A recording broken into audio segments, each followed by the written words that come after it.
एक तो आपको सूचना देनी है कि ये जो साल है 2024 का, ये ऑलमोस्ट संपूर्ण होने जा रहा है 1-2 दिन में। आज 29 तारीख हो गई ना, कल 30 का दिन है बीच में। 31 तारीख 31 दिसंबर 2024 वो दिन हम हर साल यूज़ करते हैं भगवान से प्रार्थना करने के लिए कि ये सारा साल फिर बीत गया, आप हमें अनेक प्रकार की प्रेरणा देते हैं, अनेक प्रकार से सिचुएशंस हमारे लिए उपलब्ध कराते हैं कि हम आपकी भक्ति में आगे बढ़ें। लेकिन हम लोग जो हैं थोड़े सुस्त हैं, थोड़े ढीले हैं। जितनी आप शक्ति और सामर्थ्य हमें देते हो वो हम अधिकतर संसार में खर्च कर देते हैं और अपने कल्याण के लिए उसका इस्तेमाल कम करते हैं। यही हमारा सबसे बड़ा दोष है कि कोई भी ऐसी परिस्थिति नहीं है जिसमें आप ये कह सकें कि भगवान ने आपको शक्ति और सामर्थ्य नहीं दिया, क्योंकि आप दुनिया के सारे काम तो कर रहे हो ना। खा रहे हो, पी रहे हो, नहा रहे हो, स्कूल में जा रहे हो, व्यापार कर रहे हो, बिजनेस कर रहे हो, कमा रहे हो, खा रहे हो, शादियों में जा रहे हो, बच्चे पाल रहे हो, सारा कुछ तो कर रहे हो। वो शक्ति कहाँ से आती है? ये सारे काम कर रहे हो नहीं, इनके किए बगैर रह सकते हो तुम? रहने देगा कोई? ये किए बगैर रहने देगा कोई? ये काम जब तुमने नहीं किए तो तुम्हें क्या गृहस्थी में रहने देंगे लोग? अगर नहीं अच्छी तरह से समझ आता तो उनको कहो कि 1 महीने तक मेरी तबीयत थोड़ी ठीक नहीं है। फिर उनका जितना भी प्यार है ना तुम्हारे लिए वो सारा उमड़ उमड़ के कहाँ आएगा? बाहर झलकेगा। समझ रहे हैं मेरी बात को? और भगवान तो हमें शक्ति दे ही रहे हैं, हम ही उसका जो है अपने कल्याण के लिए उपयोग कम करते हैं और संसार के नश्वर चीज़ों के लिए और जो आत्मा के लिए किसी मतलब की नहीं है उनके ऊपर ज़्यादा खर्च करते हैं सारी ऊर्जा। अब भगवान के गुनाहगार है या नहीं? है या नहीं उनके गुनाहगार? उन्होंने शक्ति इसलिए दी थी, बच्चे पैदा करो, बच्चों को पढ़ाओ लिखाओ, उनकी शादियां करो, इसके लिए शक्ति दी थी उन्होंने। ये काम है तुम्हारा। ये तो तुमने तब भी किया था जब तुम कीड़े मकोड़े थे, जब तुम गाय भैंस थे, कुत्ता बिल्ली थे, तब भी तो किए थे सब काम। किए थे या नहीं किए थे? तब सारे कुत्ता बिल्ली जानवर पशु पक्षी सब कर रहे हैं नहीं? संतान है सबकी, सब अपनी संतान से प्रेम करते हैं, सब अपनी संतान के लिए सुख सुविधा जुटाने में लगे हुए हैं। और स्पीशीज भी तो प्रयत्न कर रही हैं, जानवर हो, पशु हो, पक्षी हो, बिल में रहने वाले हों, पाताल में रहने वाले हों, आकाश में उड़ने वाले हों, सब अपने बच्चों का ध्यान रख रहे हैं नहीं? वही सब तुम कर रहे हो। वो नाम सिमरण नहीं कर सकते, भजन नहीं कर सकते, सेवा नहीं कर सकते, स्मरण नहीं कर सकते, ध्यान नहीं कर सकते। ये तुम कर सकते हो और ये तुम करते नहीं हो। मेरा तो काम है बार बार बताना, मेरा तो और कोई काम नहीं है। यही है कि भगवान की बात जो लिखी हुई है, जो वो साक्षात बता रहे हैं गीता में, उसको आपको बता देना। वो भी आपको चेतावनी दे रहे हैं बार बार। आपके जीवन में प्रतिदिन कोई ना कोई प्रसंग ऐसा आता है जो तुम्हें सिखाता है कि जाग जाओ, आते हैं ना हर दिन प्रसंग जगाने के लिए, हम जागते हैं क्या? हम नहीं जागते। हमें नींद इतनी पसंद है, हमें मूर्छा इतनी पसंद है, हमें बेहोशी इतनी पसंद है, उसका नशा इतना पसंद है कि हम मरने के लिए तैयार हैं, सब दुख झेलने के लिए तैयार हैं, लेकिन जागने के लिए तैयार नहीं हैं। मैं जागूंगी तो तुम्हारा काम हो जाएगा? जागना तो तुम्हें ही पड़ेगा ना।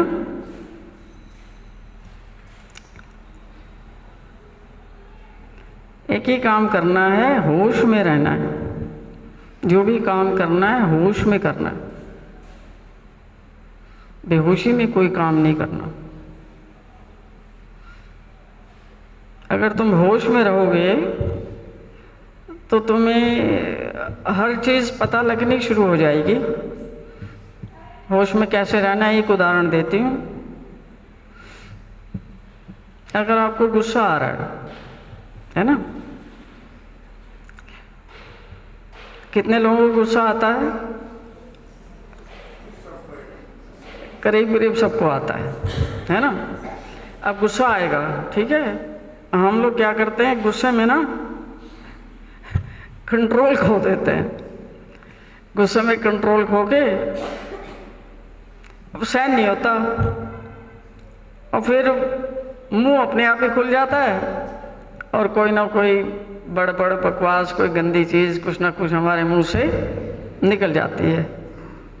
अब आधे एक घंटे बाद हमको फिर क्या विचार आता है? अरे भगवान ने तो गुस्सा जो है ना मना किया हुआ है, उनको पसंद नहीं, खराब चीज़ है, ये आसुरी प्रवृत्ति का लक्षण है, यानी ये नहीं करना चाहिए था। लेकिन अब तो वो हो गया। होने के बाद में भी उन्होंने एक ऑप्शन दे रखा है, अगर हो भी जाए कभी तो आपके पास ऑप्शन है कि आप कम से कम जब भी आपको होश आए कि आपसे गलत काम हुआ है, आप उसके लिए क्षमा मांगें, आप उसके लिए दुख करें, आप इसलिए कहें कि प्रभु मुझे क्षमा करना, मैं आपका गुनाहगार हूँ, आपने मुझे बताया है कि काम, क्रोध और लोभ ये नरक के मुख्य द्वार हैं।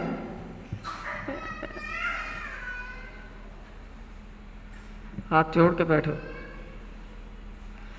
कि काम, क्रोध और लोभ ये नरक के मुख्य द्वार हैं, मैं नरक जाने के काम करता हूँ और आप फिर भी मुझे हर बार बचाते हो, बताते हो, तो वो आपने उसकी क्षमा मांगी। और जिस व्यक्ति के प्रति आपने गुस्सा किया उससे भी क्षमा मांग लेनी चाहिए। हाँ, मांगते हैं हम, मांगते हैं। कितने लोग गलती होने पर क्षमा मांगते हैं? अरे वाह, ये तो बहुत अच्छी बात होगी। मैं चिल्ला भी तो रही हूँ 20 साल से कि जहाँ भी गलती हो जाए क्षमा मांग लो। क्षमा मांगने से आप छोटे नहीं बनते, क्षमा मांगने से आप बड़े बनते हैं। जिसका जिगरा बड़ा होता है ना वो ही क्षमा मांग सकता है। संकुचित हृदय वाला ना, यार नहीं मैं नहीं मांगूंगा क्षमा, मांग नहीं सकता क्षमा। क्षमा मांगने वाला और क्षमा करने वाला दोनों महान होते हैं। क्षमा मांगने के लिए भी अपने अहंकार को त्याग करना पड़ता है, तभी किसी से क्षमा मांगोगे। नीचे होगे तभी तो मांगोगे क्षमा। अहंकारी क्षमा मांगता है, उसकी किताब में क्षमा का कोई महत्व है? नहीं है। अहंकारी किसी को क्षमा करता है? खबरदार मुझे अपनी शक्ल तुमने दिखाई तो, है ना। और कुछ तो ऐसे जबरदस्त खुंद के होते हैं, वो कहते हैं कि अब वो बड़े बड़े मूंछों वाले हैं ना जो ताऊ, इनकी आपस में हो जाती है खुंदक कुछ। खबरदार जो शक्ल मत दिखा दियो यहाँ। मतलब कितनी उसने खुंदक पाल रखी है अंदर। वो क्षमा करने के लिए तैयार है? जिससे उसके खुंदक है वहां अपनी बेटी देने के लिए तैयार है? तैयार होता है? नहीं होता। मतलब कब की खुंदक पाल रखी है। तो ये तो सब तुम्हारे सीने पे ही भारी है। ऐसे विचार सीने पे भारी रहते हैं नहीं। हृदय में जब ऐसे विचार होंगे तो वहाँ गोविंद और गोपाल और कृष्णा बैठेंगे आके। वो जगह उनके लायक है उनके लायक। ऐसे विचार वहाँ चलेंगे तो वो वहाँ पर आ नहीं सकते। वहाँ तो शांति चाहिए उनको। ये कौन है बेटे, छोटे बच्चे वाली, उनको बाहर ले जाओ। बाहर भी माइक लगा पड़ा है, आवाज़ आएगी। बेसमेंट से एक कंबल ले लो और बाहर जाके बैठो।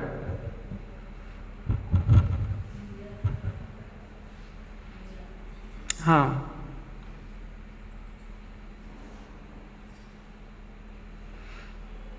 राहुल जा बेटे, एक कंबल निकाल के इनको दिया नीचे से।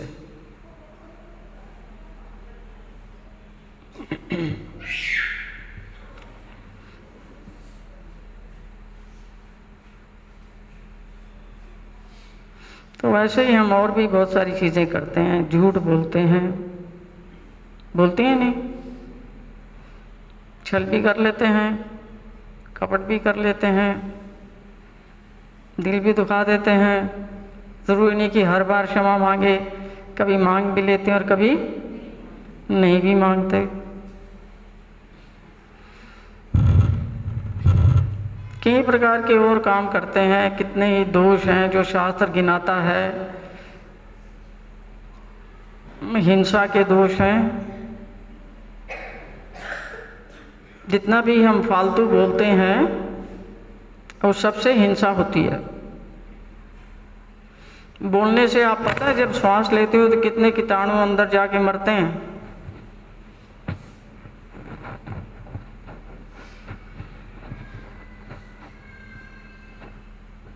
चुप हमसे बैठा नहीं जाता। 15 मिनट मेडिटेशन के लिए कहो कि शांत होके बैठ जाओ, 15 मिनट बैठते हो। 20 मिनट, आधा घंटा, 15 मिनट शांत होके बैठना, बस और कुछ करना नहीं है। बैठते हो? कितने लोग बैठते हैं? हाँ, 2 लोग 3 4 बैठ रहे हैं।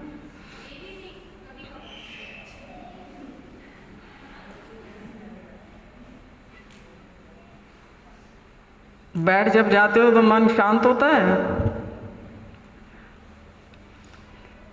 45 मिनट लगते हैं पूरे मन की उथल पुथल को शांत होने के लिए। तो जो 15 मिनट बैठते हैं उससे ज़्यादा कुछ प्राप्त नहीं होता।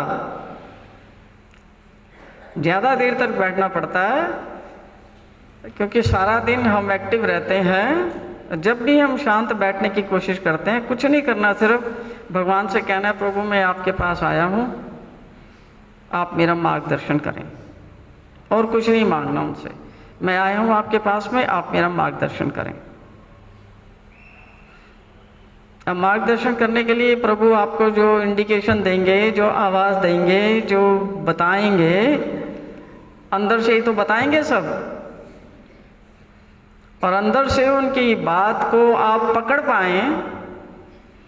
आपका ये जो कचरा घूम रहा है, इधर टीवी की तरह कचरा जो घूम रहा है, जो सीन बदल रहे हैं, वो शांत होंगे तभी तो आप बात की बारीकी को पकड़ पाओगे। आ रही है बात समझ? जब आप शांत होकर बैठते हो तो क्या आपके विचार भी शांत हो जाते हैं? यहाँ चीज़ें चलती रहती हैं ना अंदर। थोड़ी देर तो ये याद आएगा कि जो आपने लास्ट काम किया था, फिर आपको याद आ जाएगा कि आपने परसों कुछ किया था, फिर आपको कुछ याद आ जाएगा किसी से कोई उल्टी सुलटी बात हो गई, फिर आपको कुछ और याद आ जाएगा कि अरे 6 साल पहले उसने मुझे ये कहा था। आप कहेंगे मैं बैठा तो हूँ शांत होने के लिए, ये क्या हो रहा है? वो सारी चीज़ें तभी आपको घेरेंगी जब आप शांत होकर बैठने का प्रयास कर रहे हैं।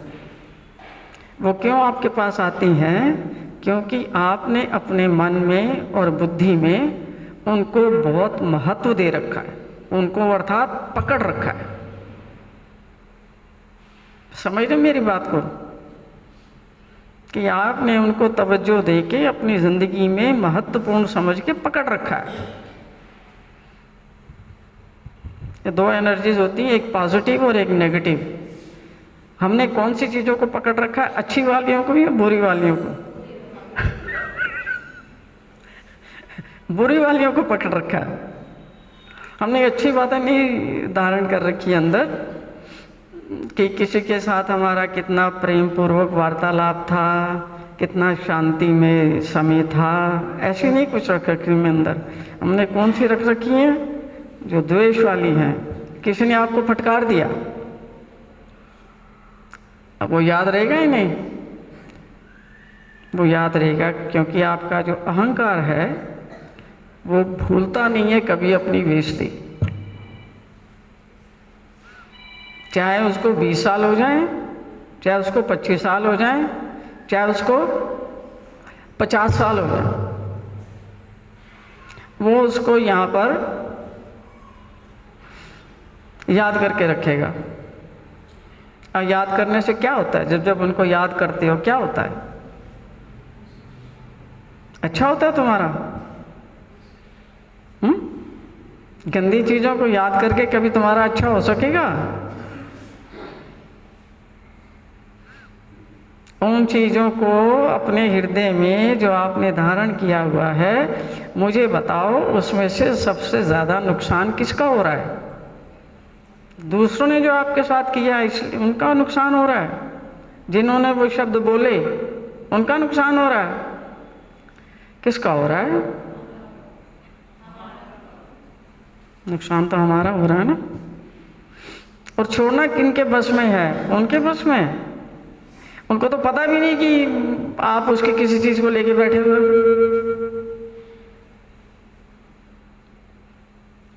पता लगने देते हैं हम ऊपर से व्यवहार करते रहते हैं। वो आते हैं, हम उनको चाय पिलाते रहते हैं, पेड़े खिलाते रहते हैं। बताते हैं? बताते नहीं है। इसलिए वो उनको तो पता ही नहीं है कि आपने किसी के बारे में क्या क्या अंदर बिठा रखा है ना। और फिर उनके साथ आपने वो व्यवहार निभाना है संसार का। कोई आपका रिश्तेदार है, कोई आपका पड़ोसी है, कोई आपका संबंधी है, कोई आपका ऐसा व्यक्ति है जिससे आप दूर नहीं जा सकते, जिसके साथ में आपने कर्म जोड़ रखा है। अब उन चीज़ों के कारण सबसे पहला बड़ा नुकसान किसका हो रहा है? बताओ किसका नुकसान हो रहा है, उनका या आपका? हमारा नुकसान हो रहा है ना। कितने लोग ये समझते हैं कि हमारा नुकसान हो रहा है? ठीक है। अब इन लोगों में से जिन्होंने हाथ उठाया, आप सब जानते हो कि उसमें गलती आपकी नहीं है, क्योंकि दूसरों ने कुछ बोला ना, वो आपको बुरा लग गया। तो गलत काम तो किसी और ने किया, और उसका दंड अब कौन किसको भुगवा रहा है? कौन भुगवा रहा है? हम उस व्यक्ति के उस कर्म का दंड हम अपने आप को भुगता रहे हैं, क्योंकि वो चीज़ें तो अब हमारे पास आ गई ना। उसने दी, हमने ले ली। हमने देखा कि ये आदमी बड़ा महत्वपूर्ण है, इसने इतनी चीज़ें दी हैं, वो आपने ले ली। अब वो सब आपको दूषित करने वाली हैं। वो आपका बीपी बिगाड़ेंगी ही नहीं, आपकी पल्स को बिगाड़ेंगी, आपकी पाचन क्रिया को बिगाड़ेंगे, आपकी भूख को बिगाड़ेंगे। नींद को क्या करेंगे? आएगी नींद अच्छे से? नींद आएगी अच्छे से? तो मतलब देखो ना क्या कर रहे हो आप। किसी ने कोई बात कही, उसको आपने स्वीकार कर लिया और उसके कारण आप अपनी पल्स खराब कर रहे हैं, अपना बीपी खराब कर रहे हैं, अपना पेट खराब कर रहे हैं, अपनी भूख खराब कर रहे हैं, अपनी नींद खराब कर रहे हैं। अब तुम्हारे चेहरे पे मुस्कुराहट रहेगी? आ सकती है मुस्कुराहट? शक्ल पे 12 बजे रहेंगे, जब देखो तभी 12 बजे। तो किसका नुकसान हो रहा है? उस व्यक्ति का जिसने कही थी। वो तो मौज मस्ती कर रहा है, उसको तो पता ही नहीं। उसको पता है कि आपने उसके बारे में क्या क्या दिल में बिठा रखा है? नहीं, क्योंकि हम बड़े चालाक हैं, हम उसको खुशबू भी नहीं आने देते। हम ऊपर से उसको चाय पिलाते हैं, लड्डू खिलाते हैं, सब कुछ देते हैं, मगर उसको खुशबू नहीं आने देते कि हम उससे नाराज हैं। पर जो लोग जिनके साथ हमारा बड़ा गहरा संबंध है, घर के लोग, उनके साथ हम नाराज होते हैं। उनको हम मुंह से भी बक बक करते हैं, गाली करते हैं, गलौज करते हैं, ऊंचा बोलते हैं, लड़ते हैं, झगड़ते हैं, सब कुछ करते हैं। और फिर जब वो हमारी बात नहीं मानते, हम रूठ जाते हैं। सब लोगों ने कभी ना कभी रूठना स्वीकार किया हुआ है। जिन्होंने किसी भी कारण से किसी से भी रुष्ट हुए हैं, रुस गए हैं, हाथ खड़ा करो। सबने किया हुआ ना। अब रुस गए हम, अब रुस के हम क्या करते हैं? हम रोटी नहीं खाएंगे। पहला कदम है, रोटी नहीं खाएंगे आज, है? यहाँ तक कि बस हमारी पहुंच है कि घर में बाहर से आदमी आके पूछते नहीं उसने रोटी खाई, कल रात को गड़बड़ हो गई थी, उसने रोटी खाई? वो कह रहा नहीं, रोटी नहीं, रसोई में नहीं आई, नज़दीक नहीं फटकी अभी तक, 1 बज गया दोपहर का। कह रहा नाश्ता करने भी नहीं आई। क्या कर रही है? और रूसी पड़ी है। अब उसको कोई मनाने जाए तो मान जाते हो आसान से? नहीं। अब 1 बार कोई आएगा, 2 बार कोई आएगा, 3 बार कोई आएगा, मनाएगा, तो कभी हम उसको थोड़ा लंबा खींच देते हैं। लंबा खींचने पर मनाने वाले तो बेचारे आके थक गए। अब वो घर से सब अपने अपने काम पे चले गए, पढ़ने वाले पढ़ने चले गए, दुकान वाले दुकान पे चले गए। अब मौका है, पेट की भूख सता रही है। कुछ बनाएंगे, परोठा परोठा बनाएंगे, कुछ बनाएंगे। वो कहेंगे साले ये तो कमीने लोग हैं, ये देखो हम सारा दिन इनके लिए काम करते हैं, कोई मनाने नहीं आया। अब वो बेचारे मना के थक गए। अब जिसने स्कूल जाना है तो स्कूल जाएगा ना, अब कॉलेज वाला कॉलेज में जाएगा, जॉब वाला जॉब पे जाएगा। अब जो भी खाना था थोड़ा बहुत खा खो के पेट को शांत कर लिया। अब अभी रूसे पड़े रहेंगे। अब ये नहीं कि अभी मान जाएंगे, अभी भी रूसे पड़े। अंदर से पेट में खा लिया सब, पूरा जमा लिया सब कुछ, पर ड्रामा कौन सा करेंगे? अभी भी रूसे पड़े।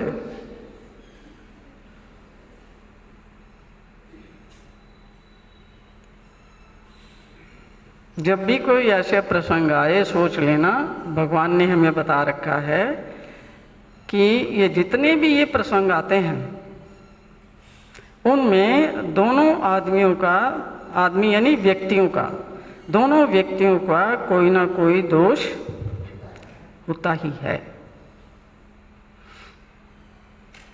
हम रूठते कब हैं? जब हम ये सोचते हैं कि मैंने तो कुछ किया ही नहीं, मेरी तो कोई गलती नहीं है।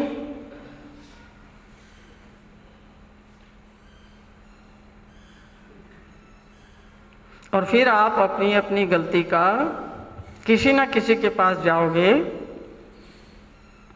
जब भी प्रसंग खुलेगा आप बताओगे कि देखो मेरी तो कोई गलती है नहीं, मैंने तो कोई गलती की नहीं है, मैं फिर भी इनको मना रहा हूँ। जो रुष्ट हुआ है वो व्यक्ति कभी भी सोचता है कि मेरी भी गलती हो सकती है? सोचता है कभी? रुष्ट हुआ व्यक्ति इसी बात से परेशान है, इसलिए वो दुखी है, क्योंकि वो गलती करते हुए भी अपनी गलती को मान नहीं रहा। समझ गए मेरी बात? अगर आप अपनी की हुई गलती को मान जाते तो फिर उसमें कोई आपको रूसने का अधिकार है? नहीं है ना। तो अपने अज्ञान के कारण ही हम एक दूसरे से रूठते हैं। कोई 1 महीना नहीं बोल रहा, कोई 10 महीने नहीं बोल रहा, कोई 5 साल से नहीं बोल रहा, कोई 10 साल से नहीं बोल रहा, रूठे पड़े। वो बेसिकली सब अज्ञान के कारण है। जब आपको ये सिद्धांत पता लग जाएगा कि कुछ भी गड़बड़ हो, कुछ भी, चाहे बातचीत की हो, चाहे व्यवहार की हो, चाहे शब्दों की हो, चाहे लेन देन की हो, या किसी भी मामले में हो, अगर उसमें कोई गड़बड़ हुई है तो दोनों पक्ष जो हैं गुनाहगार हैं। ये बात अलग है कि किसी का दोष थोड़ा ज़्यादा हो सकता है और किसी का दोष थोड़ा कम हो सकता है ना। समझ गए मेरी बात को? कि कभी भी ये नहीं सोचना कि मैं निर्दोष हूँ, क्योंकि उसका प्रमाण ये है कि एक हाथ से आप कितनी भी ताली बजाओ, सारे 24 घंटे उसको हिलाते रहो, एक हाथ को, उसमें से कोई आवाज़ की उम्मीद है? आवाज़ की उम्मीद है? इसको, इसमें से नॉइज़ आने के लिए दोनों चाहिए, कोई ना कोई तो चाहिए। इसलिए इस सिद्धांत को मानो कि जब भी कोई लड़ाई झगड़ा, ऊंची नीची बात, कुछ ना कुछ जो भी होता है, दोनों व्यक्ति उसमें रिस्पॉन्सिबल होते हैं। ये अलग बात है कि एक का थोड़ा सा दोष ज़्यादा हो सकता है, दूसरे का थोड़ा सा कम हो सकता है, पर इसमें से कोई भी अपने आप को निर्दोष नहीं कह सकता। मेरे पास आते हैं, पता नहीं कब से 25-30 साल से लोग आ रहे हैं, और समस्या यही है कि दोनों व्यक्ति अपनी जिम्मेवारी संभालने के लिए तैयार नहीं है। वो इसी बात पे रुके हुए हैं कि इनको समझाओ भाई जी, सारा ना इनकी सारी क्रियाएं गलत हैं, मैं आपको इनकी क्या बताऊं, मैं 20 साल से जो है ना ये सारी चीज़ें झेल रही हूँ और सारी गलती इनकी है। मैंने कहा जब ये गलती करते हैं मैं तो नहीं होती ना वहाँ। कह रही, पर भाई जी आप मान लो ना मेरी बात, मैं झूठ थोड़ी बोलूँगी। मैं उनको कहती हूँ ठीक है। अब मेरी कभी उनसे बात हो जाती है, और उनकी प्रवृत्ति मुझे पता ही है, वो कैसे हैं। उनको कभी 10 साल में एक बार गुस्सा आएगा, वो भी आपने उकसाया होगा तो आएगा, और वो एक इवेंट है। और अब लेबल क्या लगा दिया जी, ये व्यक्ति तो है ही ऐसा, इसका रोज का ये काम है। ये कौन कहेगा? जो अपनी जिम्मेवारी संभालने के लिए राजी नहीं है, जो अपने दोष को मानने के लिए तैयार नहीं है। अब मुझे बताओ, जो अपने दोष को मानने के लिए तैयार नहीं है, भगवान भी यहाँ साक्षात आकर के बैठ जाएं तो उसका सुधार कर पाएंगे? कर पाएंगे सुधार? साक्षात आके बैठ जाएं यहाँ, और वो दोनों बैठे उनके पास, हो जाएगा उनका सुधार? कर पाएंगे भगवान उनका सुधार? नहीं कर पाएंगे, क्योंकि जो व्यक्ति अपने दोष को मानने के लिए तैयार नहीं है, भगवान किसी के ऊपर जबरदस्ती नहीं करते। अर्जुन जब लड़ने के लिए तैयार नहीं था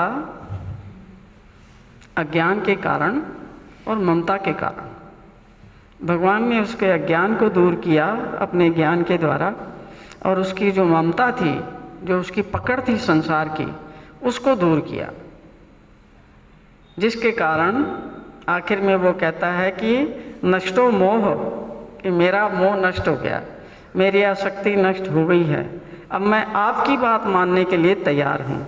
तब जाके गीता खत्म होती है। तो भगवान भी किसी के साथ जबरदस्ती नहीं करते, उन्होंने अपने सिद्धांत बता रहे हैं। गीता शास्त्र में सारे सिद्धांत हैं, जो लोग गीता पढ़ते हैं उन सबको पता है, जो लोग घर में भी गीता पढ़ते हैं उन सबको भी पता है, और जो यहाँ आ रहे हैं मंदिर में उन सबको तो सब चीज़ खोल खोल के बताई जा रही है। आपका एक ही काम है कि आप अपने कल्याण के ऊपर अपनी दृष्टि रखें, जितना हो सके मंदिर के संपर्क में रहें। जितने भी ये पंचअवतार अवसर होते हैं या इतवार का अवसर होता है, यहीं पर आपको भगवान की बात बताई जाती है। पढ़ तो आप रहे हैं, गीता आपके पास है घर पे, पढ़ने में और उसको किसी के द्वारा बताए जाने में, उसमें ज़मीन और आसमान का अंतर है। यहाँ आने से आपको और कई धार्मिक क्रियाएं मिल जाती हैं, आपका भक्तों से मेल हो जाता है, आपका साधुओं से मेल हो जाता है, एक दूसरे का दर्शन हो जाता है, एकत्र खान पान की क्रियाएं हो जाती हैं, कितने ही वचनों का पालन हो जाता है। पर इसके लिए जब तक आप अपने कल्याण के विषय में सुचेत नहीं हैं, जागृति नहीं है, तब तक आप इन चीज़ों को ग्रहण नहीं कर सकते। रोज़ भगवान से प्रार्थना करनी चाहिए कि मुझे अपनी कृपा का पात्र बनाएं, ताकि आपके उनकी कृपा के पात्र बनेंगे तभी आप उनका ज्ञान ग्रहण कर पाएंगे, तभी उनके बताए अनुसार आप सेवा कर पाएंगे, या और भी जो क्रियाएं हैं, भजन की, ध्यान की, सिमरण की, कोई भी क्रिया आप तभी कर पाएंगे। जब तक आपके अंदर वो चीज़ नहीं है, आप उसको ग्रहण करने के योग्य नहीं हैं, आपका मन आपको संसार में ही उलझाए रखेगा। वो यही बताएगा कि संसार की चीज़ें बहुत ज़रूरी हैं, खाना है, पीना है, बच्चे हैं, बहू हैं, माता है, पिता है, पैसा है, बिल्डिंग है, मकान है, आज उसकी फीस देनी, आज उसका ये करना, उसका वो करना, आपको उसी में उलझाए रखेगा।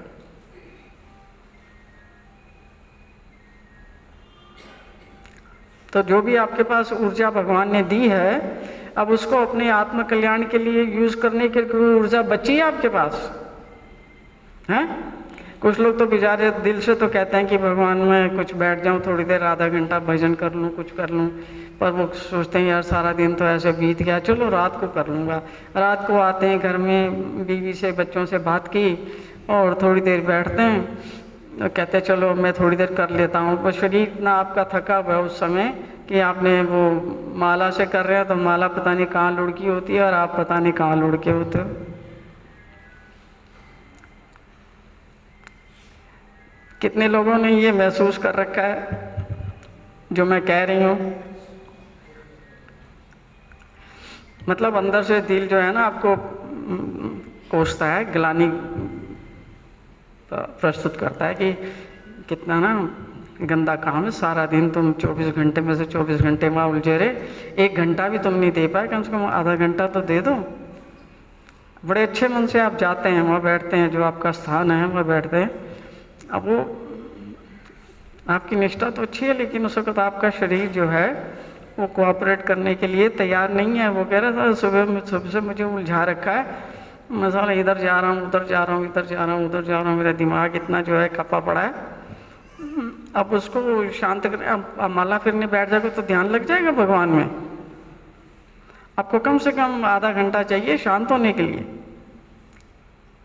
उसके लिए आप क्या करो, शांत होने के तरीके मैं बता देती हूँ। शांत होने के लिए कितने लोग हैं जो शांत होने का तरीका जानना चाहते हैं कि हम शांत हो जाएं ताकि हम भगवान के ध्यान में किसी चीज़ में लग सकें। शांत होएगा दिमाग तभी ना। दिमाग को शांत करने के लिए क्या करना है? आपके पास कोई म्यूज़िक नहीं है तो मैं आपको म्यूज़िक भेज दूंगी एक, हैं? नहीं तो आपको बता दूंगी नेट में से कौन सा म्यूज़िक आपने लेना है, उसको आप डाउनलोड करके रख लें, वो म्यूज़िक चला दें 1 घंटे के लिए, ठीक है? उसमें ना तो कोई साउंड, वो साउंड तो है लेकिन कोई शब्द नहीं है उसमें, वो म्यूज़िक आपने चला देना है। जाके एक टब लेना है छोटा सा, रास्ते में से नहीं है घर में तो रास्ते में से खरीद के ले जाना, एक छोटा सा टब इतना ऊंचा जिसमें आपके पैर आ सकें, पैरों को उसमें डाल देना है और उसमें डाल देना थोड़ा सा सेंधा नमक डाल दो, या बेकिंग सोडा होता है ना, बेकिंग खाने वाला जो मीठा सोडा होता है, वो थोड़ा सा डाल दो और नमक डाल दो, ठीक है? वो डाल के उसमें 15 मिनट आपने बैठना है और कुछ नहीं करना। तो आप शांत होकर बैठ रहे हैं, पैर उसमें डाल दें, अब शांत होकर बैठे रहें, कुर्सी में बैठ जाएं, टेबल पे बैठ जाएं, दीवार का सहारा लेके बैठ जाएं, बिल्कुल शांत हो जाएं। 10-15 मिनट के बाद में उनको थोड़ा सा मल के और पैरों को निकाल लेना है, निकाल के फिर किसी शांत जगह में बैठ जाना है, क्योंकि आपका जो टाइम है ना जो आपका जाता है उसमें सारे विचार आते रहते हैं, वो उस 15 मिनट में जैसे ही आपका भेजा शांत होगा वो सब विचार तितर बितर हो जाएंगे, सब शांत हो जाएंगे, सिस्टम रिलैक्स हो जाएगा। उस वक्त फिर जा कर के वहाँ से निकल के किसी भी जगह में बैठ के थोड़ा सा कपड़ा डाल के, यहाँ पर टांगों पे कपड़ा डाल के आप बैठ जाएं, आप देखेंगे कि आप 1 घंटे तक बैठ पाएंगे। दोनों चीज़ें काम करती हैं। म्यूज़िक वो ऐसा है कि आपके दिमाग के सारे तंतुओं को रिलैक्स करने वाला है, और ये जो गर्म पानी है ये आपके शरीर को रिलैक्स करेगा, तो बॉडी भी रिलैक्स हो गई, माइंड भी रिलैक्स हो गया, विचार भी रिलैक्स हो गए और इमोशंस भी शांत हो गई। तब आप जा कर के कहीं भगवान का नाम ले सकते हैं। करके देखोगे इसको? कुछ नहीं तो रेगुलर नमक जो घर में होता है ना, जो खाते हो सेंधा नमक, वो ही डाल लो थोड़ा सा, वही ठीक है। सेंधा नमक डाल लिया उसमें पानी में, बैठ गए 15 मिनट, आधा 1 घंटा आप निकालोगे अपने लिए तो आप देखोगे कि वो आधा घंटा आपके लिए कितना कामयाब रहता है। तो कोई किसी ने कर लिया फिर मुझे आके बताना, ठीक है? दूसरी चीज़ ये है कि एक नियम बनाओ कि जैसे सुबह उठें सबसे पहले भगवान का शुक्रिया अदा करो, ठीक है? भगवान का शुक्राना इसलिए करना है कि आज के दिन हम जीवित हैं। 2-3 लाख लोग हर रोज रात को सोते हैं और सुबह उठते नहीं हैं। 2 से 3 लाख लोग, और इतनी ही 2 से 3 लाख लोग हर रोज पैदा हो रहे हैं, तब ये सृष्टि जो है ना चलती है। इसमें जो माइनस हो रहे हैं जितने, उतने ही और इस सृष्टि में आ रहे हैं, ताकि ये सृष्टि कंटिन्यूसली चलती है। तो हमें नहीं पता कि हमारा समय कब है, इसलिए रोज़ रात को सोने से पहले भगवान का शुक्रिया अदा करना है कि भगवान आज का दिन आपकी कृपा से अच्छा गया, आप मुझ पर कृपा करें, अपनी कृपा दृष्टि बनाए रखें, मुझे सब प्रकार के दोषों से बचाएं। सुबह उठ के भी यही प्रार्थना करनी है, आज का नया दिन मिला है, आपकी कृपा से जीवित हूँ, आप मुझ पर कृपा करके मुझे सारे गलत कामों से बचाना और मेरी रक्षा करना, ये प्रार्थना करनी है। बाकी 31 तारीख को यानी कि मंगलवार को, सोमवार का दिन छोड़ के मंगलवार को एक पूरा प्रोग्राम है प्रायश्चित और प्रार्थना का। उसमें थोड़ा विस्तार पूर्वक प्रायश्चित करवाया जाएगा कि जो जो हमसे गलत काम होते हैं, और आप लोग कुछ अपना अलग से लिख के लाओगे तो वो भी आप पढ़ सकते हैं, क्योंकि सबकी समस्याएं तो अलग अलग होती हैं ना। कुछ अपना अलग से लिख के लाओगे तो वो भी समय उचित है कि उसमें आप वो भी पढ़ के और फिर प्रायश्चित करेंगे सबके साथ, भगवान को छोटा सा बीड़ा चढ़ा के पत्र पुष्प फल अर्पण करके कि आपको साक्षी मान के हम इन चीज़ों के लिए प्रायश्चित कर रहे हैं प्रभु, जो हो गया सो हो गया, हमारे उन दोषों को आप क्षमा करें और आगे आने वाले साल में हमारी रक्षा करें और सद्बुद्धि प्रदान करें, ताकि हम जो है ना इस प्रकार के हीन कर्मों से अपने आप को बचा के रखें, कृपा दृष्टि अपनी रखें पूरी, वो करेंगे तो ठीक है उसको। और एक तीसरी बात और बता दूं आपको, मैंने ऐसे बजाने के लिए कहा था ना, हैं? उसका रहस्य भी बता देती हूँ। जितना आप इसको स्ट्रेट करके और बजाएंगे, 108 बार आपने बजाना है। इसमें जितने भी आपके शरीर के ऑर्गन्स हैं वो एकदम स्वस्थ होते हैं, क्योंकि ऐसा करने से ये जो हथेलियां हैं इनके अंदर एक वो चलती है, यहाँ से वेगस नर्व चलती है, जो सीधा आपके इसको, ये जो ग्लैंड है पिट्यूटरी ग्लैंड और पीनियल ग्लैंड और पिट्यूटरी ग्लैंड और यहाँ सिर की सारी नसों को वो प्रभावित करती है। तो जैसे इनको ऊंचा करते हैं, ऊंचा करके यहाँ खिंचाव पड़ता है, थोड़ा इधर खिंचाव पड़ता है ना, थोड़ा ज़्यादा देर रह नहीं सकते, तो यहाँ से शुरू करें और उसके बाद उसको ऊपर करते जाएं। 108 बार करना है। 108 बार करने से वो वेगस नर्व है, उसको कहते हैं, एक तो होती है सिंपैथेटिक नर्व होती है, एक पैरासिम्पैथेटिक नर्व होती है, जो आपके शरीर को शांत रखती है और सारी बीमारियों को और सारी और चीज़ों को आपसे दूर रखती है। उसको एक्टिवेट करने का ये बड़ा सुंदर ये छोटा सा योग है। इसको करेंगे और फिर वैसे नीचे हाथ रख के भी अगर आप 200-300 बार ताली बजा लेते हैं तो ये आपका जो हाथ है इसमें यहाँ से लेकर यहाँ तक, यहाँ हथेली में और इधर दूसरे हाथ और उसकी हथेली में आपके सारी नसों नाड़ियों के सारे पॉइंट्स हैं। और उसके साथ अगर आप चेहरे पे मुस्कान रखते हैं तो आपके चेहरे में भी और आपके कान में 300 पॉइंट हैं आपके कान में।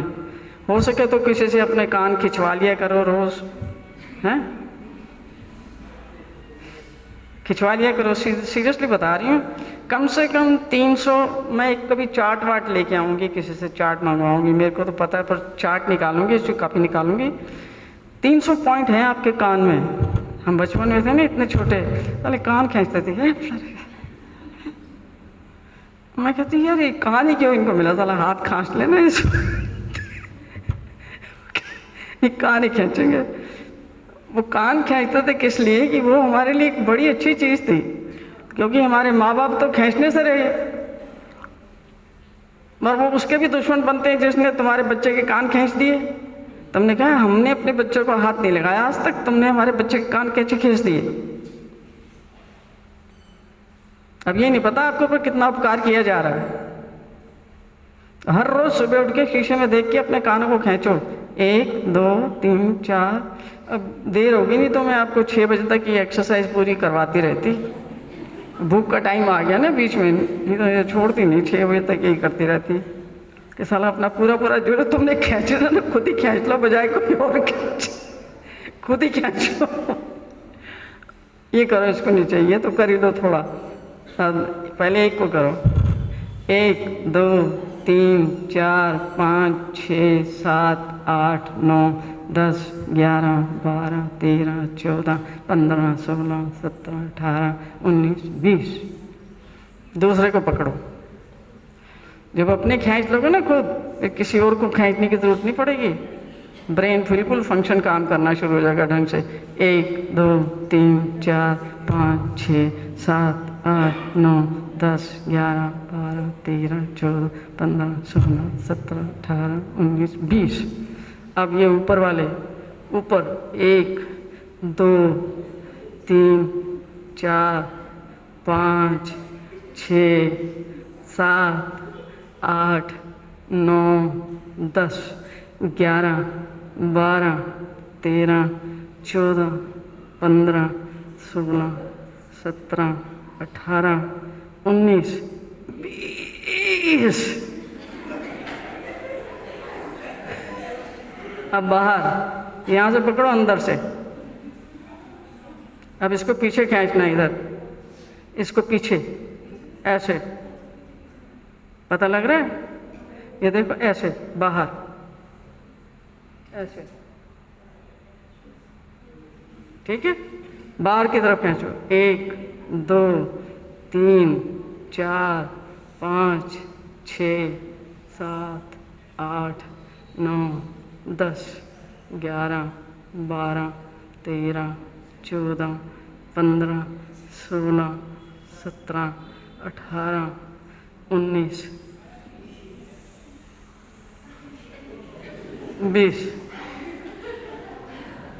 अब ये रह गया छोटा सा, ये जो कान, ये जो जगह है ना, ये देख रहे हैं, ये वाली छोटी सी चीज, इसको बाहर करना है ऐसे। 1 2 3 4 5 6 7 8 9 10 11 12 13 14 15 16 17 18 19 20।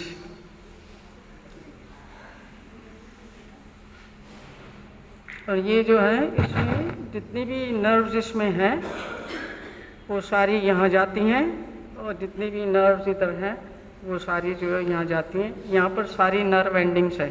जितनी भी आपके शरीर में नस नाड़ियाँ हैं ना, 72,000 नाड़ियाँ हैं। 72,000 नाड़ियों का एंड पॉइंट ये है, ये 5। और ये हाथ में इधर इस एरिया में सारे आपके ऑर्गन्स हैं। ऑर्गन समझते हैं, जो यंत्र हैं आपके अंदर, लीवर है, किडनी है, फेफड़े हैं, गुर्दे हैं, पता नहीं जो कुछ भी है सारा इसके अंदर है? तो इसको आपने ताली बजाएंगे ना तो जल्दी जल्दी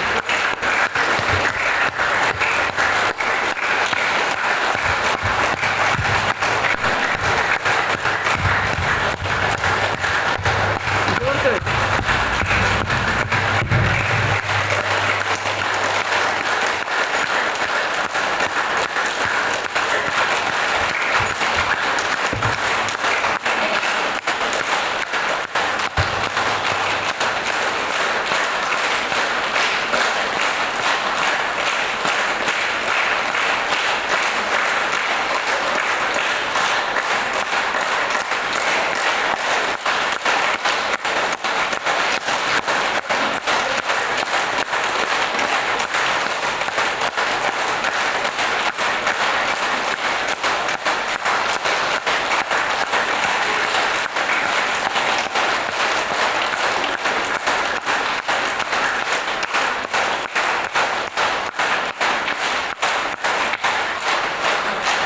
तो अपनी आंखों पे लगाओ, अपने फेस पे लगाओ हाथों को।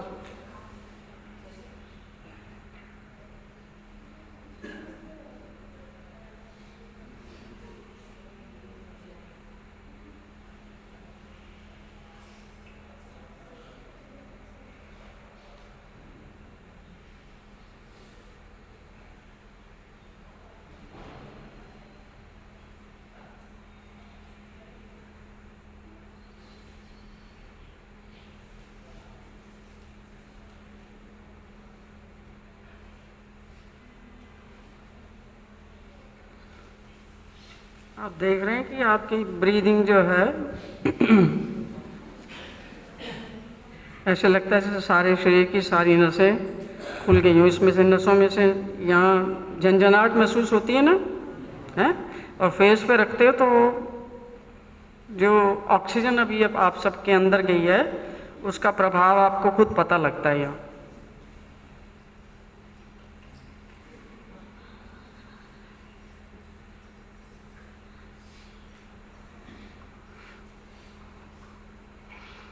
चलो, अभी अगला साल जब शुरू होगा तो भक्ति सम्मेलन के दिन कुछ एक ऐसा कोई 2-3 दिन का शिविर लगाएंगे जिसमें आपको ये सारी शरीर के प्रति क्रियाएँ और दूसरी क्रियाएं इनके बारे में बताएंगे थोड़ा डिटेल से। ठीक है, आज तो समय हो रहा है, मैं यहीं पर रोक देती हूँ। श्री कृष्णचंद्र चक्रवर्ती भगवान की जय, भगवान श्री चक्रधर स्वामी की जय। सब भक्तों को, सब साधुजनों को, सबको दंडवत प्रणाम।